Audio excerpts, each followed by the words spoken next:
In the near future, 8 gamers receive mysterious messages inviting them to participate in a new game called the Call Up, which promises a prize of $100,000. They go to the 25th floor of a fancy building in the city, and once everyone has arrived, a robot voice tells them to sign in on a tablet. Then they're asked to put all their clothes and personal objects in the lockers and to wear the provided motion capture suits. While they change, Adam is teased because he's too big for such tight suits. Carl reveals a nasty burnt scar, and Andre explains he used to be a soldier. When everyone is ready, they move into a room with a scanner. The voice tells them to step on the scanner and say their usernames, then they can pick up their new equipment. It's an advanced gear suit with a VR helmet that attaches to their spines for full immersion, which Adam thought was only available for the elites. Everyone puts on their gear quickly except for Zahid, a Bosnian Muslim who chose the nickname terrorist ironically without knowing everyone would see it on the suit. He doesn't want to play like this and tries to leave, but the door is locked and nobody comes when he asks for help. The other gamers convince him it's not a big deal, so Zahid agrees to play. The voice announces the start of the training module and everyone closes their helmets for the simulation to begin. The room transforms into an extremely realistic post-apocalyptic world. Their suits are replaced with military uniforms, and their tattoos disappear. Although it feels real, their hands go right through the objects in the simulation. At that moment the sergeant appears and starts treating them like new privates. They can't touch him either, and raising their helmets confirms he isn't in the room. He's just a very realistic NPC. The group follows the sergeant into another room where they get their weapons, which in real life are just props. The sergeant asks them to test their weapons on a bunch of bottles and the players are impressed by the realistic recoil. After they practice for a while, the sergeant shoots 2 of them, which causes them to lose their vests. Since it's only a tutorial, they immediately get them back as the sergeant explains getting hit just once means losing their protection and leaving them exposed. If they get hurt after losing the vest, they can use a special serum injection, but they only get 1 each. This building has been overrun by dangerous terrorists, so the group's first mission is to take them out and get to the ground floor alive.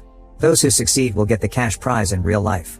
After the sergeant disappears, Andre decides to lead the group because of his experience and gives them tips on how to stay stealthy. They look around the different rooms until an enemy appears in the corridor and opens fire. Most of the group hides, but Andre moves fast and kills the guy. While the voice announces that they've completed level 25 and all the points are for Andre, they touch the body and confirm it's also an NPC. When they take the stairs, they discover there's a mechanism that will electrocute them if they try to leave without finishing the level.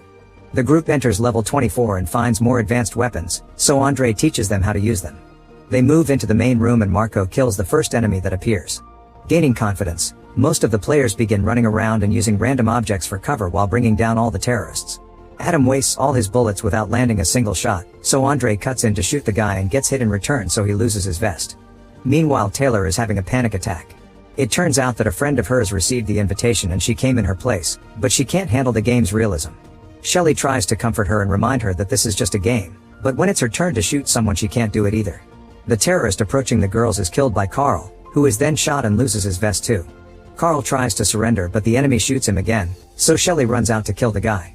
Both Carl and Shelley open their helmets, and even in real life, Carl can feel the unbearable pain.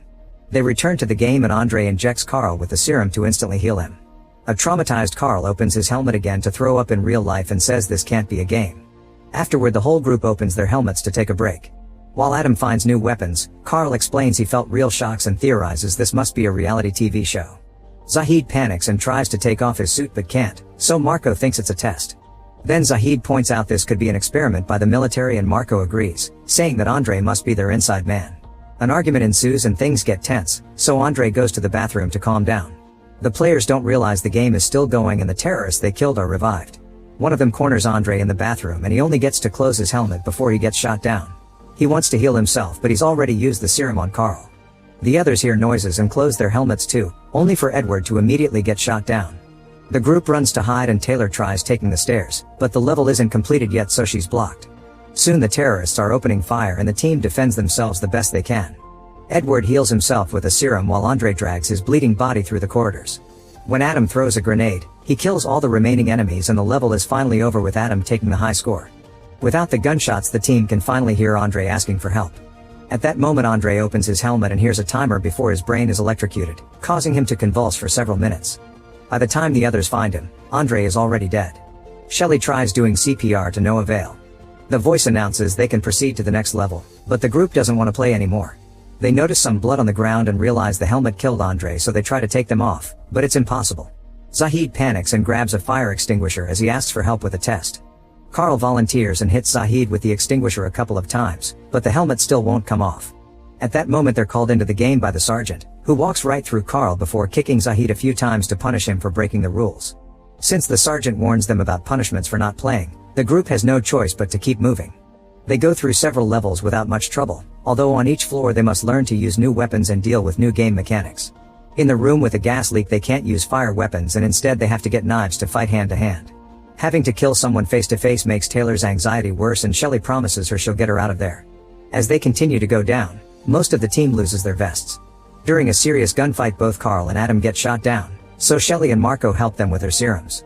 A few hours later the group takes a break and discovers it's nighttime in real life. Tired of being in the game, they use various objects to start hitting the windows and Zahid manages to crack the glass using a cart.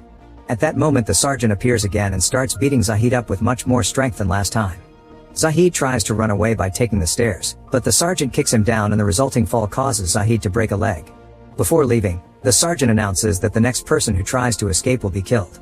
The team rescues Zahid and notices that that wound is in real life but not in the game, so they can't use the serum. The computer voice reminds them that they need to move, so Zahid asks them to hide him and leave without him. The group puts him down behind some furniture and minutes after they leave, Zahid dies of blood loss. On the next level, Marco argues with the others over the new weapons and the distraction allows a hidden enemy to shoot him in the rear.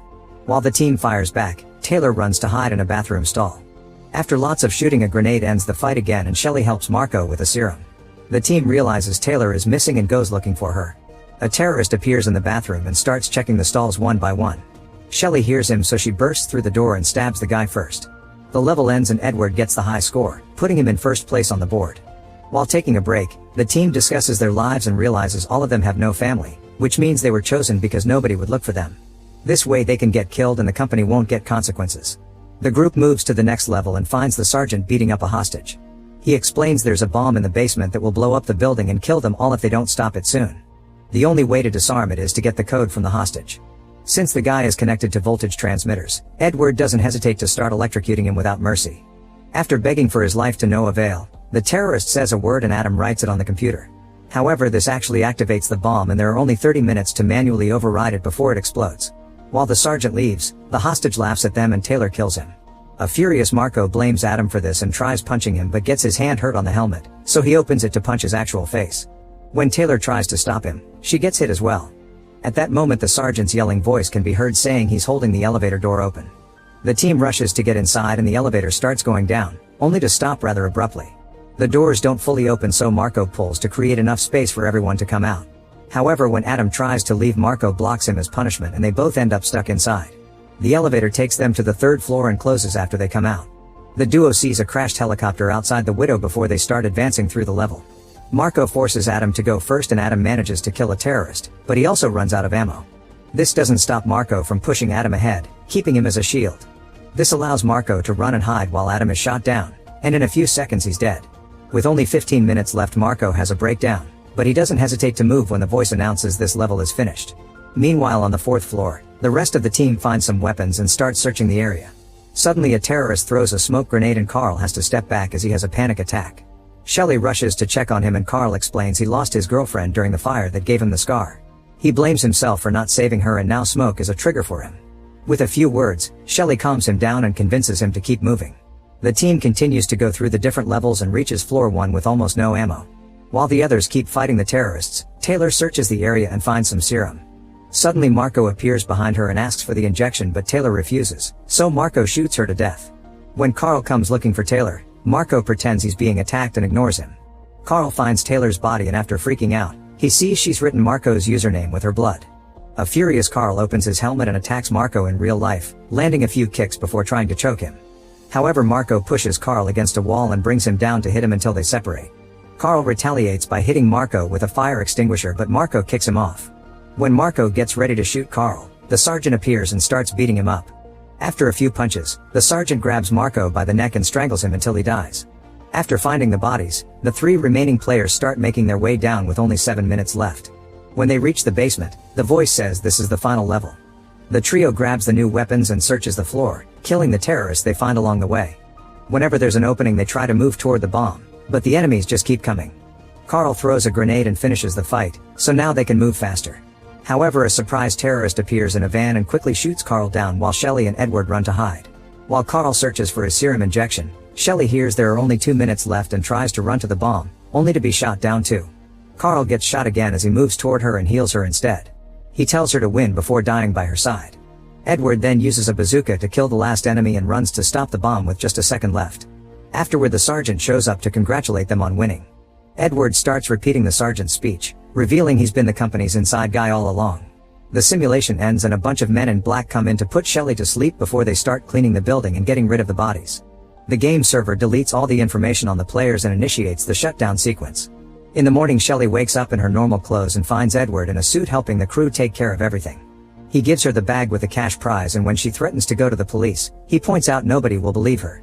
When a man tries to sedate her again, Shelley fights back and injects him instead. Then she steals his gun and shoots all the lights in the parking lot. Edward sends his men after her, but after all the experience Shelley got in the game, she easily kills them all. When Shelley comes out, Edward begs for his life, but she kills him too with no mercy. Then she leaves the building without taking the money. Make sure to subscribe and turn on notifications so you can watch more videos like this. Thanks for watching.